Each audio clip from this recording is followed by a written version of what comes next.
Alright, here we are in the corner. That block right there with the damage, that block is 11 and a half feet up. The one above it is the 12-foot course. Now that damage is quite typical. It could be from sitting on tarmac's lot for 2 years. Probably when you have a little corner nick like that, they bump each other, and that's a weak point because it has a cleat in that corner, that groove, and that of course weakens the strength. But let's move over. You see that big crack right there? You see how those are cracked and collapsed, and the joint is bigger at the bottom than at the top? That's out of shape. That's disproportionate. There's another crack. There's some little bit of chipping. That's probably transport and stuff like that. But these major deformities, that's not transport. That's not sitting in the lot. Now I'm going to take you over to a block I'm about to cut.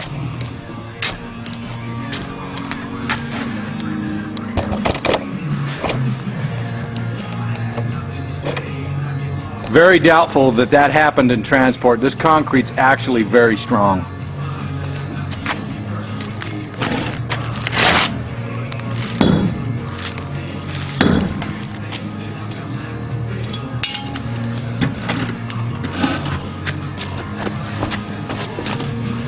The block on the left, clean, sharp, square, parallel. Looks good. The block on the right, the whole bottom. It's though right out of the mold it got dropped and it just kicked the whole thing out.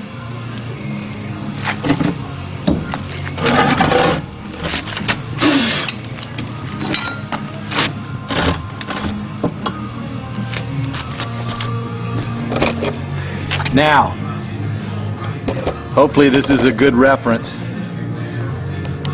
The top of the square is touching the block and the bottom is, but you can see a pretty good sized gap towards the bottom, about an inch from the bottom. That's an 1/8 inch plus. That's pretty sad. That blocks out a square, and then you stack another one next to it that creates more issues in assembly of the building. You know, a little bit of symmetry, a little bit of quality control goes a long way. This is a 12-inch block, two-sided, grooves here, two-sided. That's a perfect block. I mean, you can't get any better than that. It's square. It's right on the money. I mean, it's square. It's a damn close. Same thing here. Nice and square. Just a tiny bit off there, but that's okay. That's within the means. This side, it's perfect. And you look all around. The symmetry's there. It's parallel here. It's parallel there.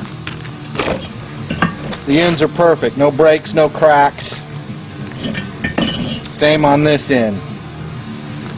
Little bit of chipping on the top. That probably just got stuck in the mold when released, because these are molded upside down. That's a perfect block. I wish everyone could be like that, but they're not. What I'm noticing the damage in is the three-sided blocks, like this one. Alright, I'm back. Here's a three-sided block. This is a good one. It's a little rough, like the mix was a little shy of cement. A little bit of chipping, but you know the smaller chipping, that's transport. That's typical. That you can't get around. But it's quite parallel. It's pretty square. Really nice there.